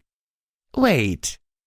I looked up at the dark silhouette of buckling cross, scattered lights illuminating small bits of the shadowed pier that towered out of the water just downstream of Arbu. Turning to Steelhoofs, I asked, "That bit of bridge had a water talisman built into it?" No, Steelhoofs replied with a slightly derisive tone. but Elder Cottage Cheese brought several back with him from his raid on the Ministry of Peace Hospital out near Friendship City. Friendship... I paused. Hold on, several? Yes, even then I think he was planning ahead. Damn it! Grandpa Rattle screamed out of his loft. You fuckers still here? Get out of Abu before it's too late! Emerald Fire face-huffed. Old Sam Pony shut him up. A couple of ponies, including the one-eyed milk-colored pony, scooted off. I've got a shotgun! I ignored him, turning to Emerald Fire. They have several water talismans in there and they won't give you clean water? My mental haze was fading, sharpening into deadly focus. The green pony, with a cute little flame for a cutie mark above her Abu brand, nodded. We don't have much. Relegators have been getting scarce, but we're willing to trade what we have for good water. I felt a simmering anger. Why should you have to? It's water. You need it to live. Steelhoofs bristled. Calamity jumped up. "What's there, little pup?" He neighed as he flew over to me. "Nothing's wrong with selling necessities if that's what you got to sell," he whispered hastily. "Do you remember these folks make a living selling meat?" Steelhoof snickered under his breath. Applejack sold apples. Got a problem with that? I stopped, checking myself. In the stable, the needs of life were provided by the stable. Basic food, water, a place to stay, even barding. Work was assigned too, according to our special talent. We paid only for luxuries, either from the allowance that the overmare assigned or from the gains of profitable hobbies. That worked for stable too, but it was not the way of the equestrian wasteland. Still, I couldn't help but feel angry at the steer ranger's refusal. "That's different," I insisted finally. "You're talking about ponies who work for what they sell. The ponies here risk life and limb hunting. Even gardeners toil to grow their vegetables. But the steer rangers, this is a water talisman. It provides water freely. They didn't even create it. They stole it." "Scavenged," Calamity corrected curtly. "Fine, scavenged, so they worked to get it too, but that doesn't mean they shouldn't share." My voice was rising. Unbidden, a stupid song started playing in the back of my head. You gotta share, you gotta care, it's the right thing to do. I hated the song, but at the same time it struck me as impossibly sage. Sandy Shore's glass had been filled with pure rainwater. But what would happen when the rain ran out and the water purifier still refused to function? I killed the poor colt's father. The least I could do was make sure the water he was drinking wasn't fucking poison. I owed him that much. I owed him a whole hell of a lot more. "Little Pip?" Velvet Remedy asked cautiously. "What are you thinking? Load up Elder Cottage cheese," I barked to Steelhoofs. If I was a leader here, then I was damn well going to lead. "We're heading to Buckling Cross, but this time we're not giving the elder back for free. We're bartering." Steelhoofs neighed. Judging from what happens this afternoon, what makes you think they even want their elder back? He walked towards me. I've been thinking about this all evening, little Pip, and I'm convinced they were hoping he would die at our hearths, or at least that they could claim so with little opposition. Dead, he is a martyr for their cause. Alive, he's the elder who keeps sending steel rangers to their death in the Canterlot ruins, and whose leadership led to the crippling of the Manhattan contingent in his efforts to take Stable 2 and Stable 29. I stared back at him, taking that in. "Think they'll attack us again?" Probably. "Good," I hissed. "Little Pip?" Velvet Remedy gasped. I turned to her. "I didn't start this, but I'm itching to end it. One way or another, we're coming back from Buckling Cross with a water talisman." I scowled. "No, make that too. We're getting one for Stable 29 too." Calamity shook his head. "Lil Pip, think this through. Do that and you'll sign Arbro's death warrant." I stepped back, stunned by his words. "Right now, they're nothing to the Steel Rangers. Give them a water talisman and you give them something the Steel Rangers want. And you know the way they'll come to take it." I grimaced, thinking of the Steel Rangers' attack on Stable 2. "Oh, I have not forgotten." Velvet Remedy cringed, her voice soft and still slightly raspy. "Little Pip, I know where this comes from. There's part of my heart that wants revenge on them too, but this isn't right." "No," I stomped. "I think it is, and I think it's about damn time." I looked over my friends. They were eyeing me with concern, maybe even fear. "I understand if you don't want to come with me on this one. I won't think less of you." Zenithid held her tongue as she had done for years. Still saying nothing, she trotted to my side. Calamity shook himself, spreading his wings. "I ain't saying I don't want to go. I'm just saying we do it smart. Friendship City ain't too far from here. We take the first water talisman there and Velvet Remedy talks them into trade that includes water rights for the Abu ponies." I nodded. Calamity's plan was much more sound than mine. "So you're in?" "Hell yeah." Calamity grinned. "You think I'd pass up a chance for an adventure with ya, after all my whining about being left behind?" Velvet Remedy face-huffed. "Some pony should stay here with Firelight," she began, then sighed. "But you ponies are going to get yourself killed without me." She looked to me sternly. But I don't like this, and I'm going to do the negotiations. I don't think any of you are diplomatically inclined towards the Steel Rangers right now. Are you? Calamity asked her. No, Velvet admitted. but unlike most of you, I can fake it.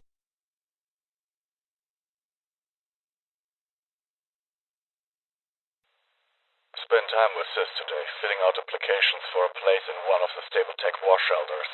The non-refundable deposit took most of my paycheck, but it will be worth it, just to take one of the worries of my sister's head. Ever since Darling was taken, she's been slipping from me. I think she's been drinking, although I can never smell it on my breath when I'm over. I've been to visit Darling twice a month. She's definitely looking better and has some of her cheer back. Whatever the Ministry of Peace is doing to treat her, it seems to be working. She's almost like her old self now. Only thing I've noticed that seems a bit off is that she seems to have forgotten things. I asked her about her birthday party and she got strangely quiet, then told me she doesn't remember having one this year.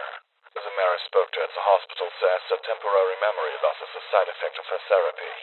Honestly, it was just so good to see Darling smile again, and I was fine with that. I saw one of those little hoodlums that I caught spray painting a couple months ago. He was dressed up fine, mane-combed, looking presentable. He stopped on the street to thank me for helping put him on the right path. I was so stunned I told him it was my pleasure. Asked him how that other buck was doing, and he looked away, saying something about trying not to think about bad influences.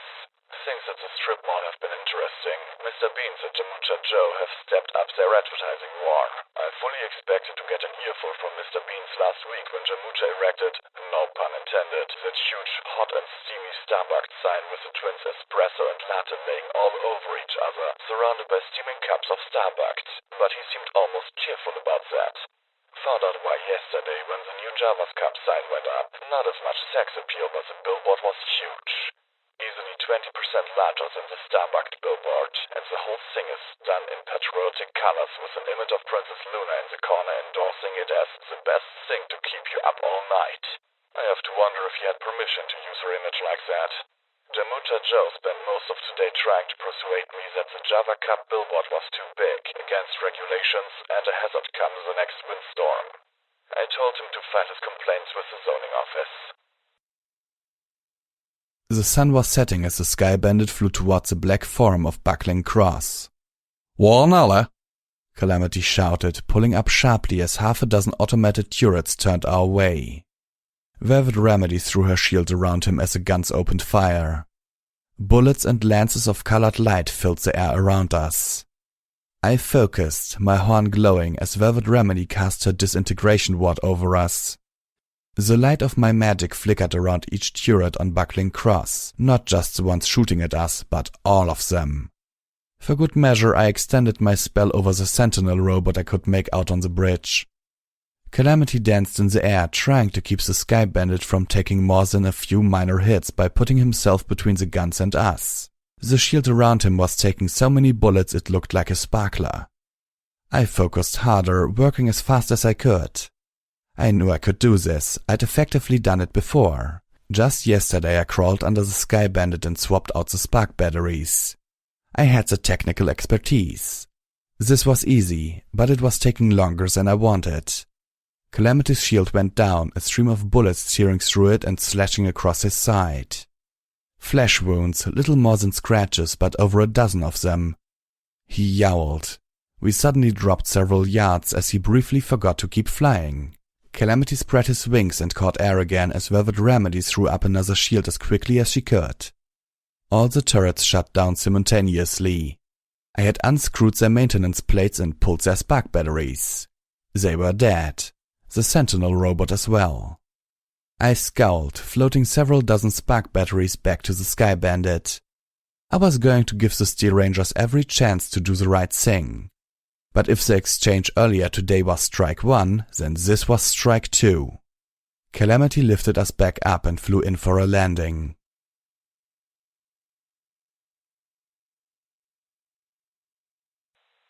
Responses came back from Stabletech today. Sis found them in the mail. She was weeping over them when I got home from work. I've been accepted. She has not. I've been given a special broadcaster. When the call comes, I'm to make my way to Stable 34. The broadcaster will be my proof of acceptance, according to the letter, which warned me not to lose it. I offered to give my sister the broadcaster and thus my place in Stable 34, but she refused. She says she should be out here anyway. If the warning comes, she'll try to make it to Darling. I spent most of the evening pleading with her as she drank herself into a stupor. The rest I spent crying and trying to convince myself that it doesn't matter anyway. The stables will never be used after all. There's no way the zebras would dare use weaponized megaspells. It would mean their destruction as surely as ours. I have to believe that. It's bad when work has become the high point of my day, but I'm not sure how long that will last. Java's Cup is still losing a lot of business to Starbucks, and Mr. Beans is getting desperate. Today Mr. Beans added a new vending machine to his coffee shop, an iron-shot ammo emporium vendor.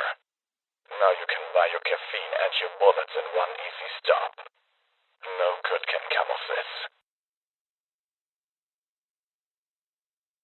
As we landed, Velvet Remedy tossed up a shield in front of the Sky Bandit, molding it between the ruins of several chariots, and stepped out. Several Steel Rangers came charging towards us. A rocket whisked out of one of their battle saddles, impacting on the shield, which immediately collapsed in a stark reminder of the limitations of our unicorn's magical power. "Greetings, Steel Rangers," Velvet Remedy said, magnifying her voice magically. "We come in peace to negotiate the safe return of your esteemed elder."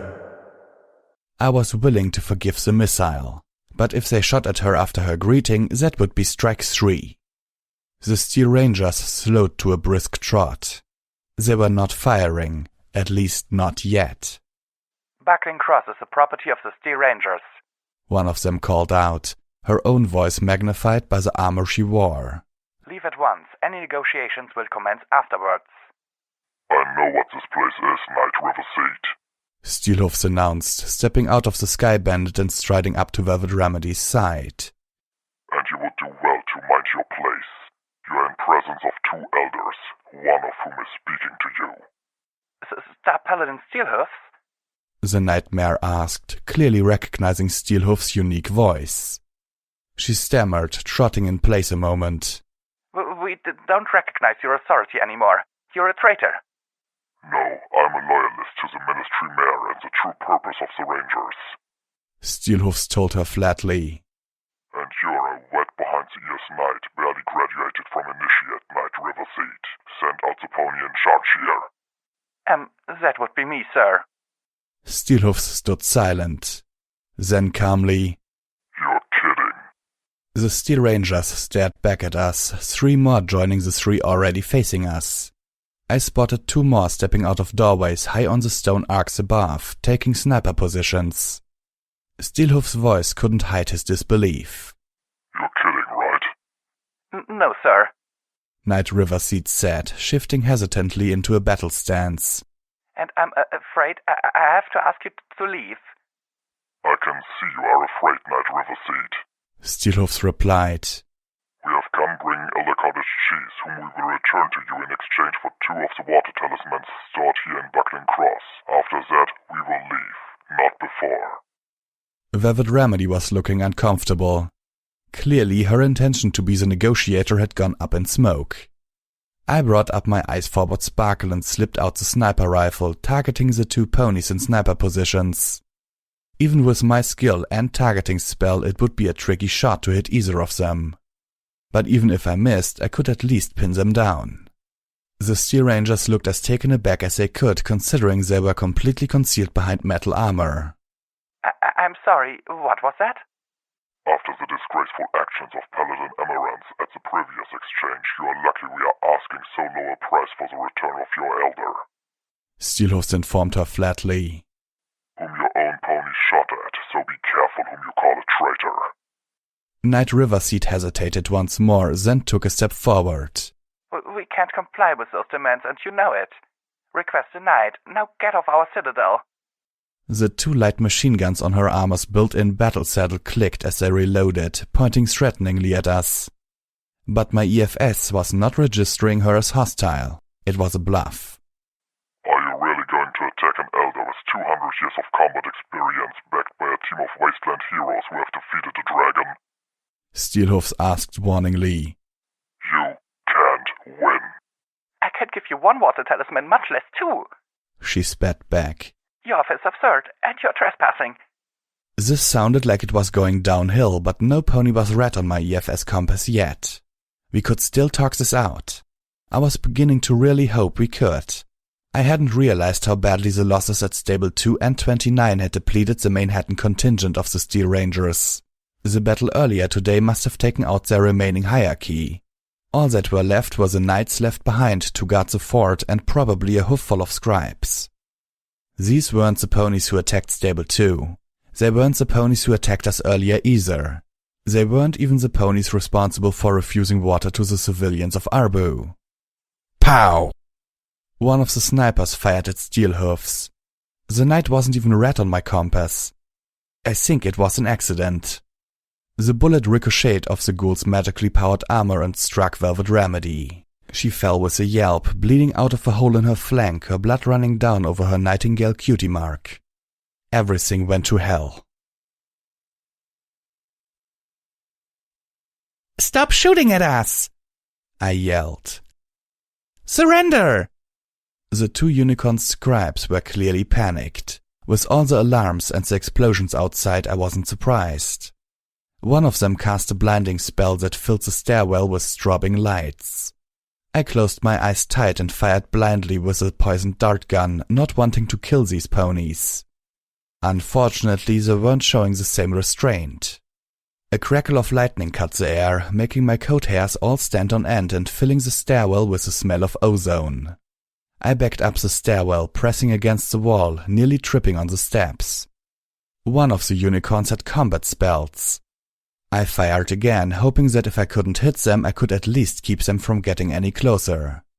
The two water talismans we had come to procure dangled from my horn on chains.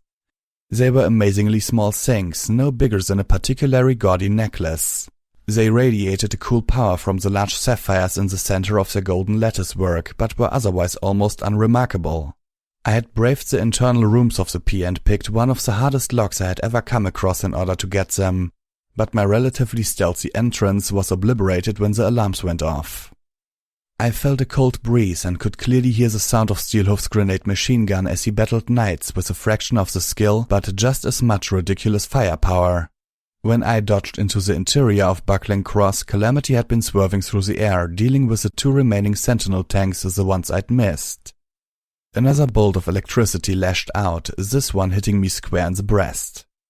My body locked up in intense pain, my magic imploded and the dart gun went tumbling down the stairs. I teetered, gasping, and fell back through the window. Free fall, just for a fraction of a second, but long enough for the pony in my head to be convinced that I was falling to my death. Then I hit the metal girder. I opened my eyes, blinking, my vision still swimming with foreign colors and shapes from the blinding strobe spell.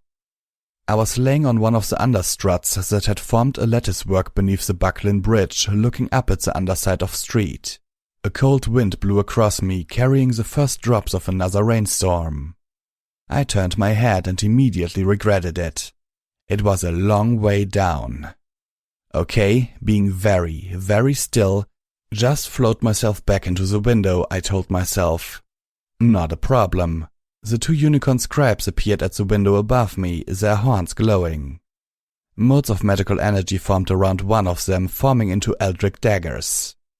I whipped out Little Macintosh, slipping into SATS and fired twice.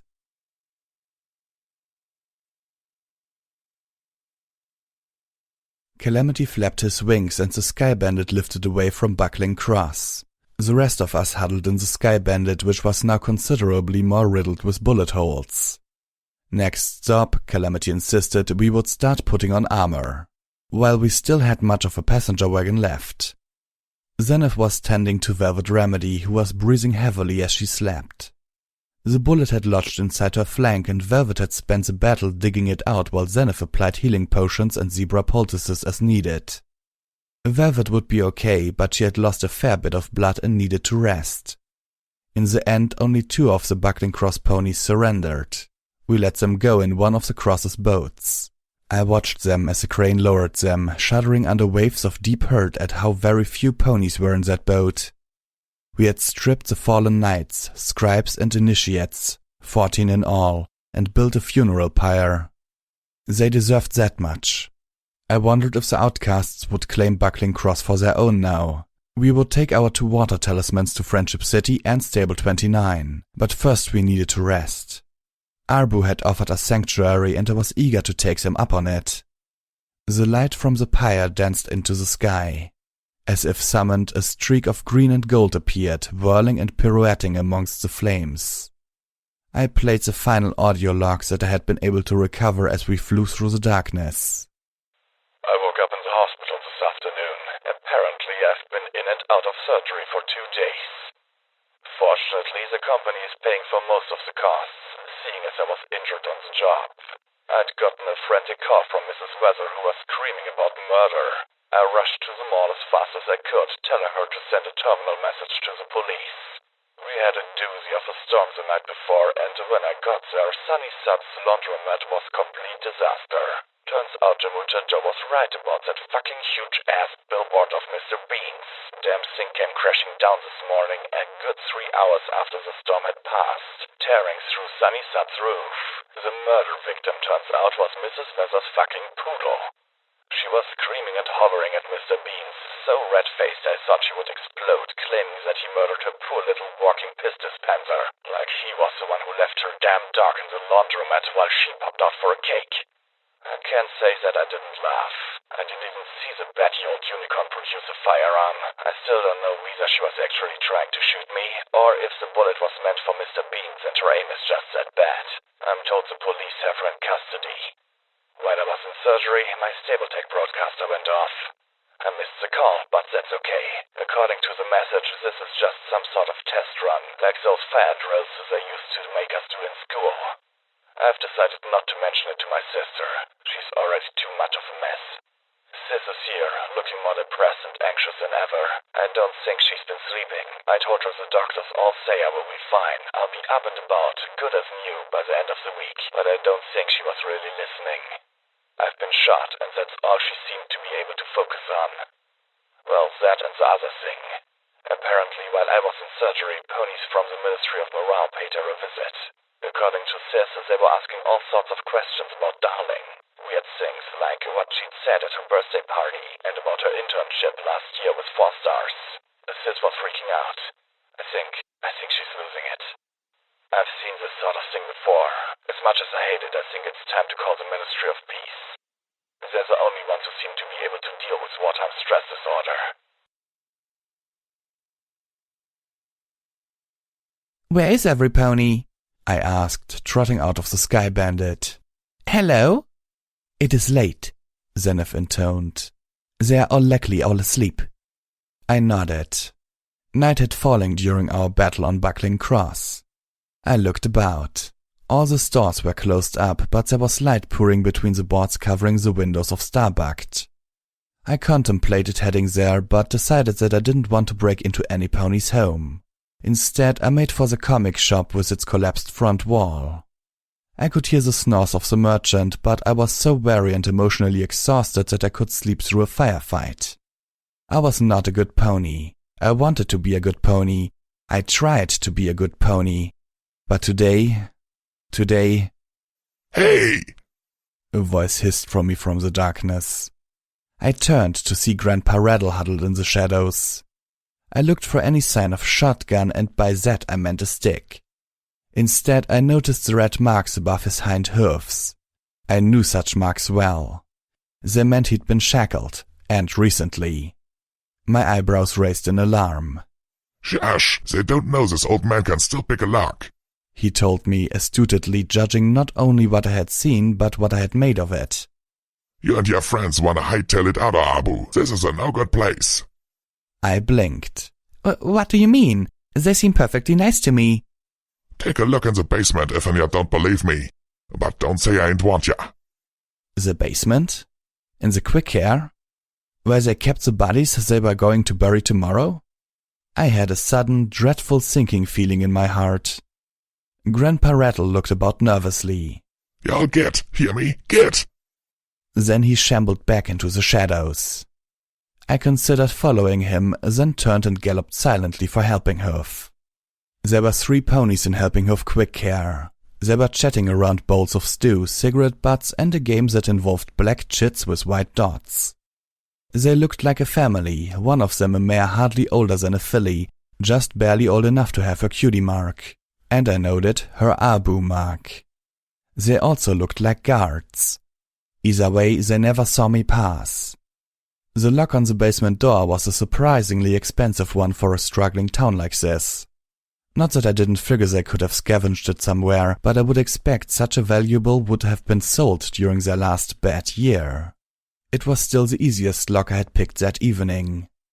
The smell hit me immediately, followed by the sound of flies. But then I was expecting to find bodies. I closed the door behind me without a sound and descended the steps cautiously, turning on my pip-bug light. The 2 water talismans clinked together softly, still hanging from my horn. One of them I had procured for this town, risking my life and the lives of my friends. Killing ponies I didn't want to kill. Self-defense didn't make them any less dead. Clink, clink. The basement was an abattoir. Blood, both new and very old, stained the tile floor in splatters and streaks, running towards the drain embedded in the center. Bodies of ponies lay on the tables, carved not just open but apart. Skinned and flayed, the meat removed. I recognized the dead from Arbu and the bandits alike. The remains of more ponies were piled in barrels in a corner. Beside the barrels were the refrigerators. They were lined up like soldiers wearing uniforms of discolored white except where they were stained with blood. Trembling, I approached one of them, my skin crawling as I stepped onto the sticky, wet floor. I reached out telekinetically to open the first refrigerator, feeling a sick terror at touching it even with my magic. It was locked. So were the others. That didn't stop me. I unlocked the first one and braced myself. I swung the door open. I saw the meat. I turned, reeling. My gaze caught a pony's skull hung on the wall next to the stairs where I couldn't see it before.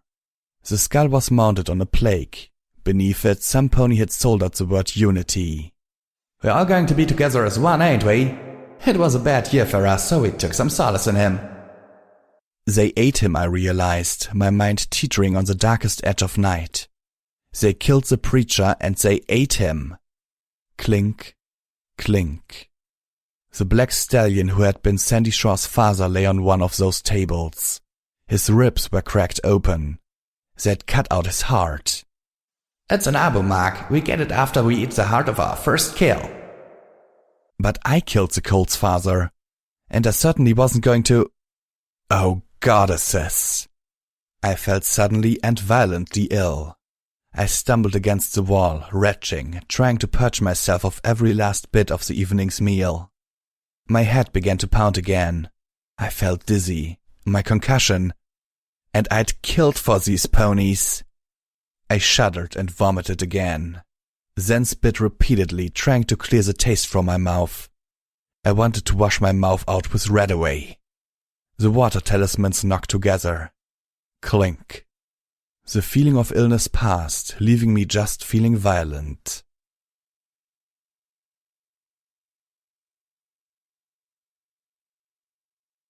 "You're cannibals!" I shouted as I burst back into the quick care, telekinetically lifting all 3 ponies and choking them. "What the fuck is wrong with you? The wasteland isn't fucked up enough?"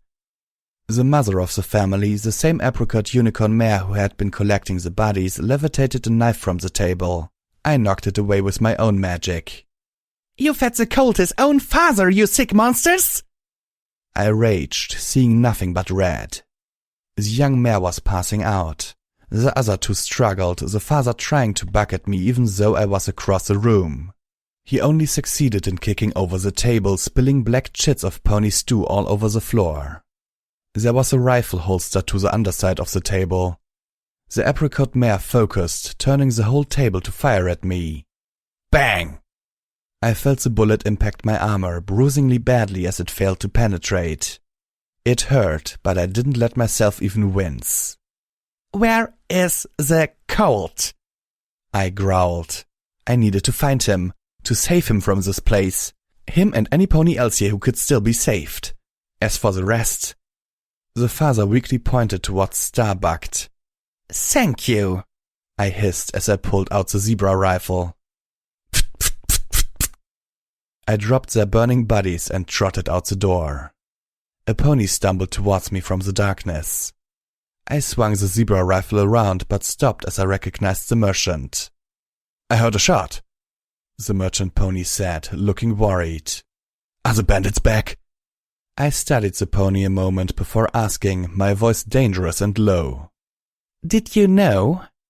The merchant froze, reassessing the situation. No, what? That Arbu is full of cannibals. That the meat they are selling you is pony meat. Did you know? The merchant pony blanched, looking immediately ill. The pony swayed, fighting to stay on all four hooves. That was answer enough. Go look in the basement, I said, looking back the way I came. Mind the bodies and the fire, then go tell every pony you meet. I turned towards Starbuck where light still poured out behind the boarded-up windows. I could hear my friends galloping towards me, but I ignored them. Instead, I marched towards the door of the coffee shop. The righteous fury of hell followed behind me.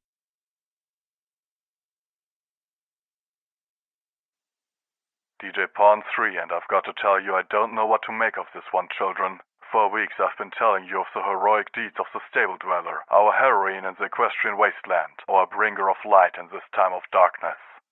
But today, another village in Manhattan has gone silent. Arbu is dead.